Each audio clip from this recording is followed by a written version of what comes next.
Just ahead on American Black Journal, a native Detroiter receives honors for her achievements as a playwright. We'll talk with the winner of this year's Emerging Leader Award given by the University of Michigan Detroit Center. Plus, the Skillman Foundation has been working for years to improve the lives of city children. Foundation President Carol Goss and CEO Tonya Allen are here to talk about their latest efforts to help youth in Detroit. That's all coming up next. Lindsay wants to know. So I'm curious, what's DTE Energy doing to improve their customer service? Why don't we take a ride over there and let Rachel tell us? Hello. Hello. Take a walk with me. Here at DTE Energy, we're working very hard to improve our service, like answering every call under 1 minute and resolving the issue on the first call. Wow, no passing the buck, huh? Nope. And plus, we're adding over 100 customer service jobs right here in the state of Michigan. I need to get a real job. I'm going to send your application. Thanks, Rachel. DTE Energy. Know your own power.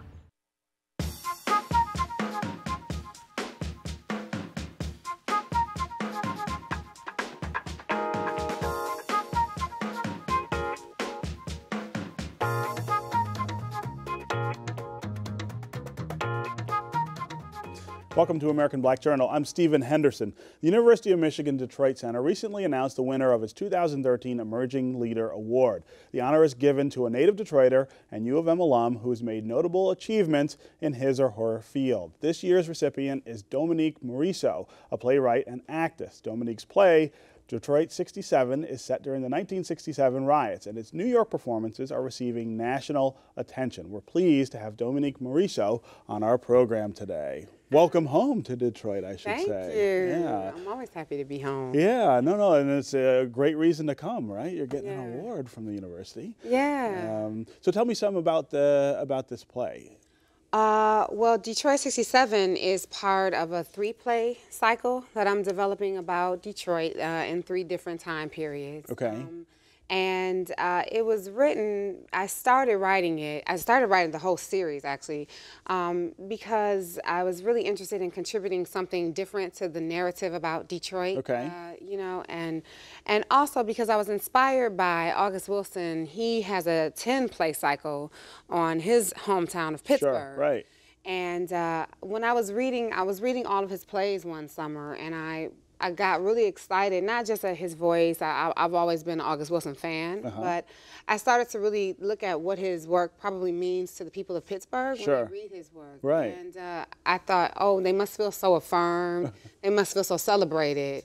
And so I want to do that for my city and tell the stories of our city that don't get told. Right. Yeah. Okay. So you start with 67, a pretty important year, well before you were born, a little before I was born. Yeah. Tell me what the sort of narrative you're crafting around events that most of us who are from here are somewhat familiar with, at least. Yeah, well, and that was my challenge, you know, because Detroiters are going to be, especially who lived in that time period. They're going to nitpick. They're going to nitpick. I mean, they know this. Yes. They lived it. They know that story. You really can't beat people that live something, you know.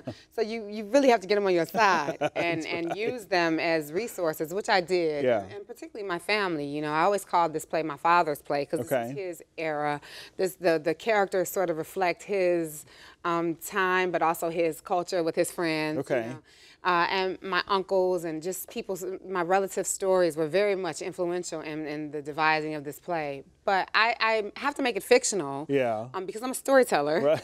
and I need some creative room, Sure. you know. But the facts around the riot pretty much stay consistent with what really happened during that time. But I just sort of set it in the basement of a 2-story home of a brother and a sister whose parents have recently passed, and so they've inherited the house. Okay. And to make extra money, and the sister, her son is in college, so to keep him in college, they're throwing these after-hour parties in their basement. Okay. And that will be a very familiar theme to folks who are around in Detroit around that time. My family lived in the riot area as well. Yeah. That my mom and her siblings, and they've talked about the after-hours basement parties. The after-hours basement parties, right? And I just got really excited just when I learned that the riots sort of were I should say, beginning because of the raiding of one particular blind pig. Sure.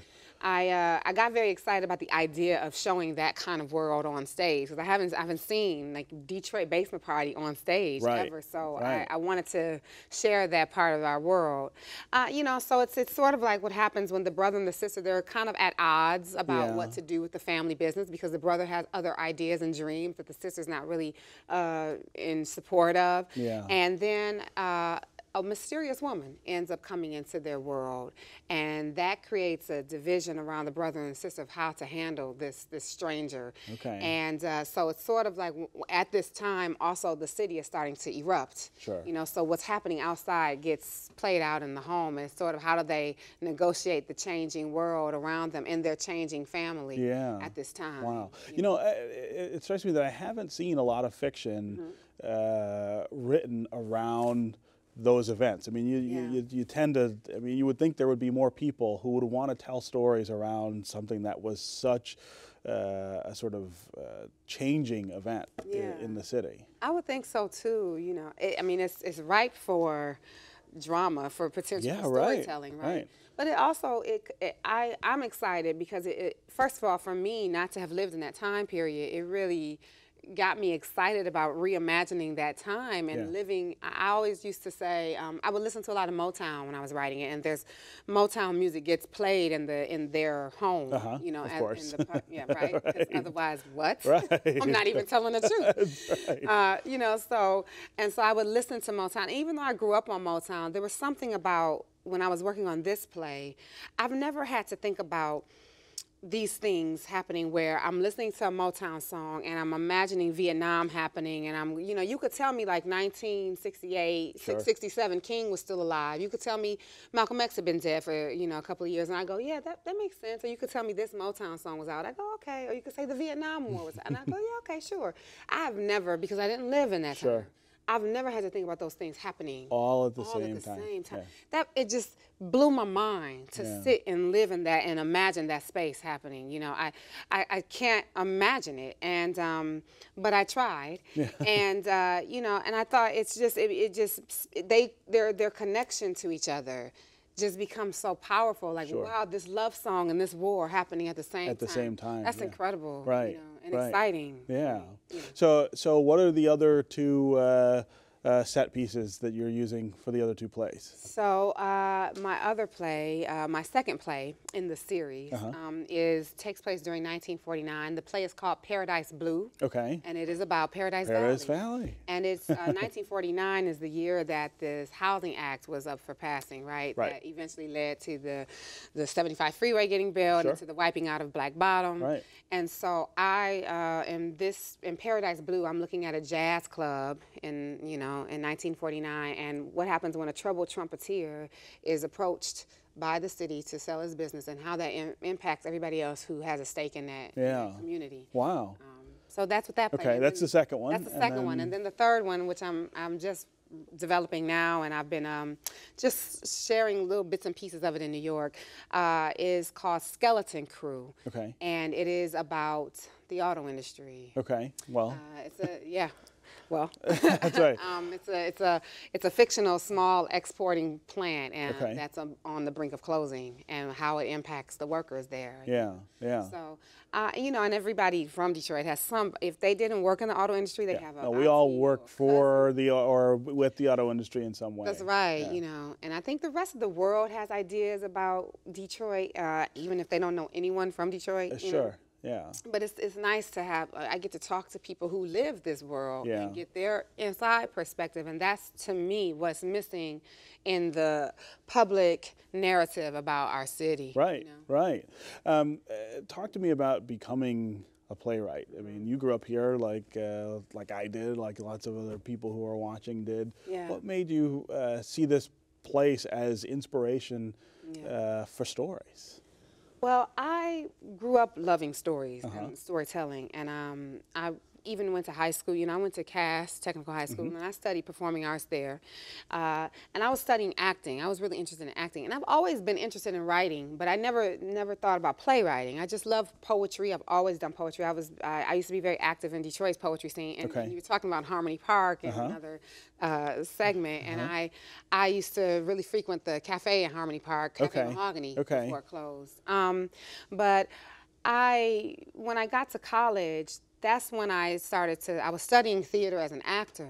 And as a black woman actress at U of M, most of the productions that were happening were not including roles for me and a couple of other black women. Right. So we had a student-run theater where we could just explore our own voices. Do your own thing, right. Do our own thing. And so I wrote a play, my first play, for the other women in the program. It's almost born out of necessity that you needed a role, so you write it for yourself, right? I wrote it for myself, and what happened was it ended up being like a 3-person play because there were 2 other women in the department at the time, but I ended up, everybody from other departments got very excited about coming out for the play. So a 3-person play had like 20 cast members. Wow. And it really became a huge thing at Michigan. It was called the Blackness Blues. And it had I'm still connected to those people now. People that went on to be engineers and like marketing executives and this and that were a part of this play at that time. So I got the bug. I got bit, and I haven't turned back from it. And the 3 events though that you've chosen to write your plays around, in some way you could look at them and say all 3 are sort of crisis kind of, almost tragedies. It was certainly 67 was. 49 you see the beginning of the end of Paradise Valley, and then the auto thing is, you know, long gone now. It's very different. But how do you draw hope out of those stories? That's a great question, and and that is actually my interest. For me, my work is not just about the tragedy. I have to find some element of hope in everything. Otherwise, you know, I don't know why I do what I do. And you know, I think it's always in the resiliency, the spirit of resiliency that lives in the city and the residents and the people, right? Because the people make the city up. And I just find that we are so strong and made of like Teflon, you know, and that it's a tough place. It's a tough place, and not even tough in the way that I think people, you know, negatively assume, but like tough hearts, you know, hearts that are made of gold and iron, and I think that we really can bounce back from things. And so for me, in each era, it's about highlighting finding what was so amazing, like what we contributed to the landscape of this city. You know, in 1949, what jazz contributed to the music world of this city. You know, in 1967, yes, there were, you know, riots, but there was also, you know, there was people becoming politically aware, and they were owning their stake in the unions, and you know, we were fighting for something that we believed in, and that to me is that's what I extract from every generation. And in the auto industry, I think what I'm celebrating is the working class spirit, you know, and the people that, you know, who make the cars, which I found one time visiting here, a woman living in her car, and I got really upset because I said, we went from the city of the people that make the cars to the city of people living in the cars. Who live in the car. Wow. That's like blasphemy to me. You know, so I feel like, but we don't, everybody in this world, everybody in this country is driving cars and not knowing the stories of the people whose like fingers and hands are putting those cars together, and that's what I want to celebrate, you know, so. Well, congratulations on the award, welcome home, and good luck with your work. Thank you so much. Absolutely. Thanks for having me here. Absolutely. There's much more ahead on American Black Journal, so stay with us.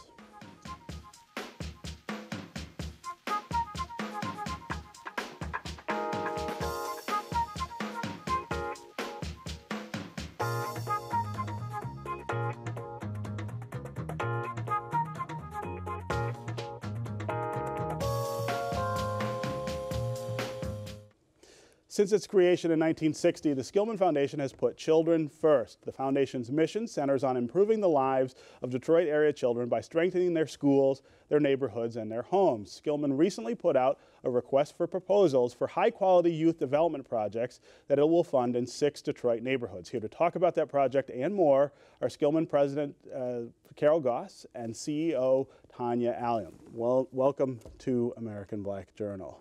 So Skillman has been around a long time doing this. Tell me about this new effort and what are the 6 neighborhoods we're talking about? So I'm going to, well, let me say first, I'm happy to be here. Yes. Thank you for having both of us so that we can talk about this. We are doing a lot of exciting things at Skillman. I'm going to let Tonya talk about the detail, but after a very intense strategic planning process, we decided that where we needed to double down in terms of our investments was increasing the number of high school graduates who were college and career ready. Right. In the youth development RFP that we just released is one of those things that we think will help do that, because it isn't just about what happens in schools. In schools, sure. It's what happens in neighborhoods and homes and that's exactly and places like that. And your involvement with Excellent Schools Detroit is another really good example of what you're talking about. Trying to sort of create a culture around accountability and quality in schools, and getting parents to really understand what that means and what the distinction is between a school that's offering that and a school that's not. That's exactly right. So giving parents quality choices in their neighborhoods and in their communities are really important. But we also know that there are other things that have to exist in communities, and that's part of our effort to increase the number of quality youth development programs in the neighborhood. Right. So talk to me about the neighborhoods that we're talking about and what programming you guys are looking at starting. Well, we've been working in 6 neighborhoods for the last 7 years, really hoping that we can improve the conditions of those neighborhoods so that kids can actually graduate from high school and, I like to say, participate in American prosperity. So we've been working in these neighborhoods, and they're Chadsey, Condon, Cody, Brightmoor, North End, Osborne, and Southwest Detroit. Right. And over the last few years, one of the things that we found as we've been investing in youth development, that we have actually increased the number of penetration, meaning more kids are going to these youth programs by 15% over the last 2 years.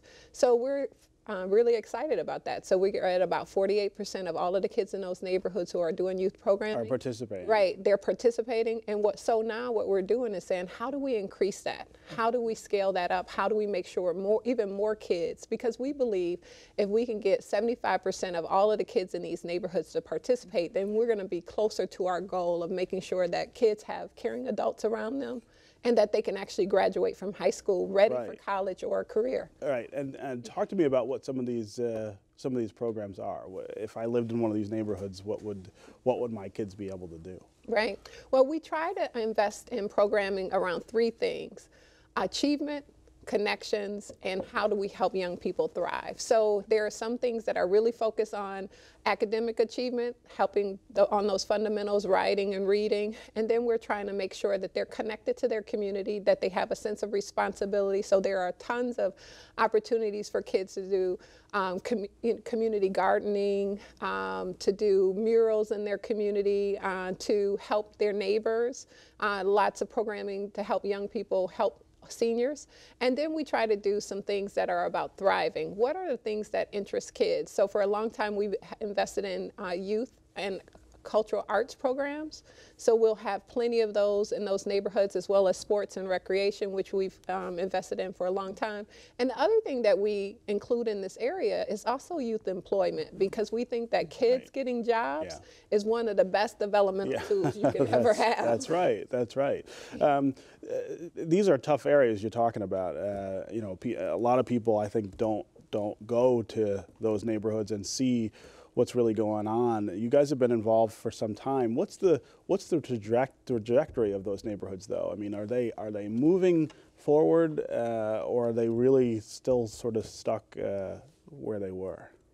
Well, I would say that they are definitely moving forward. Yeah. And we are seeing indications of that all around, that in particularly in Southwest Detroit, Cody Rouge, that where residents are involved in neighborhood improvement projects like tearing down vacant and abandoned homes and other blight removal. In Osborne, there was a major project to get rid of tires that were the tire dumped. dumping, yeah, right. Yeah, they were dumped in their community. Approximately 2,000 tires. Is that right? Just in that area. Yeah. That's right. And so I think that there's readiness for investment. There may not be all of the physical things that you'd want to see, sure. But there is a community that's ready to move forward and wants to move forward with partners.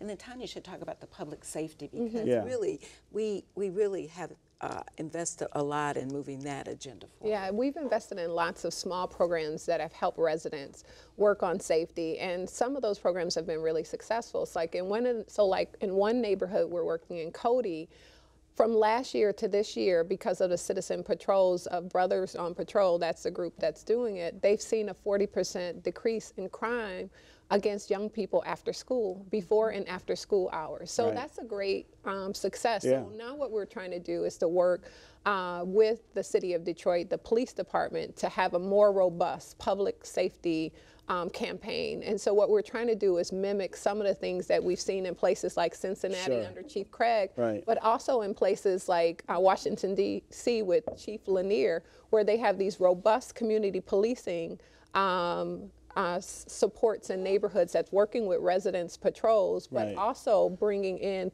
police officers. We can't substitute the police. Right, you need the police to be involved. You guys are also really involved with schools in some of these neighborhoods and sort of shoring up the efforts that other people are making. I know that United Way, for example, some of their schools are in some of these neighborhoods. And they've been our partner in looking at innovation and moving toward excellence, particularly in Cody Rouge and at Cody High School and at Osborne High School. But you know, I think there are, in terms of new schools that are on a trajectory toward excellence, there may be at least 20. Yeah, we've been working at it. So over the last 5 years, we've been trying to create high-quality college preparatory high schools. Yes. And our work with United Way is under that. But we've worked with Michigan Future, with several charter providers, and as well as Detroit Public Schools and EAA. And so now we have about 20 schools that are on track to get graduation rates at least 90% of all of the kids. And this is a great achievement, especially when you think about years ago, we would look at the graduation rates and they were between 35 and 55%. That's right. And so now we have schools in Detroit that are graduating 100% of kids and 100% are going to college. So there is much success despite all of the dismay in our community. Yeah, well, right. And I want to ask you about how you feel like this kind of effort fits in the larger narrative of Detroit, which, you know, this week we saw go international with the news of the bankruptcy. You know, I think a lot of people don't get that there are sort of countervailing influences going on. We've got really big problems in Detroit, but we also have real positive motion in places like these. But how palpable is that things are still moving forward even though the city's literally bankrupt? Yeah, I think we have to really use what is a crisis as an opportunity. Yeah.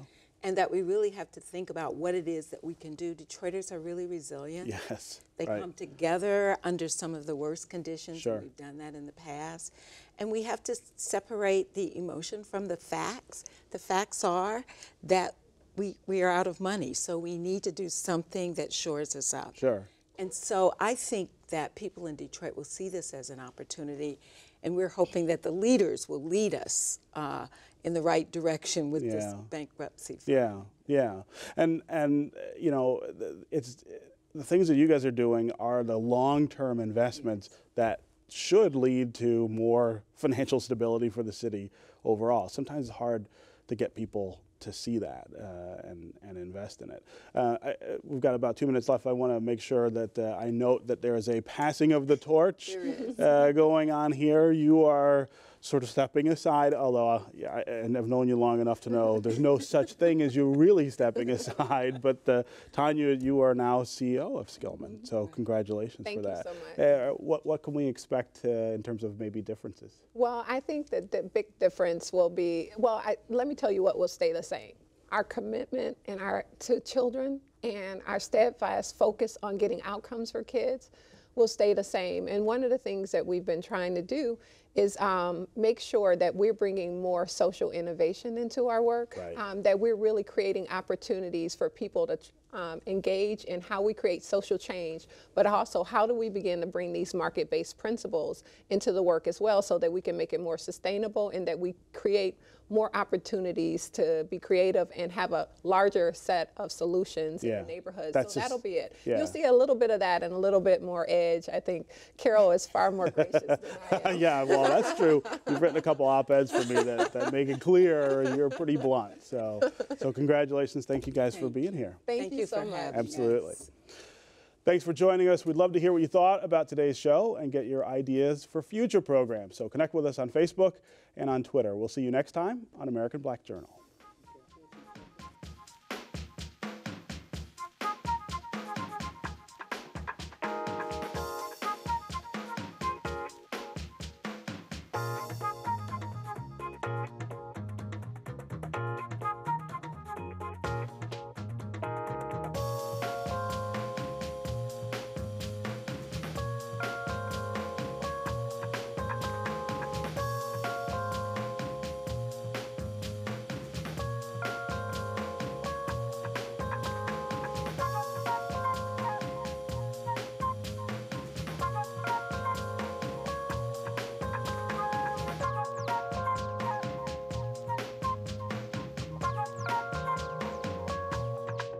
Lindsay wants to know. So I'm curious, what's DTE Energy doing to improve their customer service? Why don't we take a ride over there and let Rachel tell us?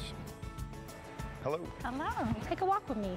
Here at DTE Energy, we're working very hard to improve our service, like answering every call under 1 minute and resolving the issue on the first call. Wow, no passing the buck, huh? Nope. And plus, we're adding over 100 customer service jobs right here in the state of Michigan. I need to get a real job. I'm going to send your application. Thanks, Rachel. DTE Energy. Know your own power.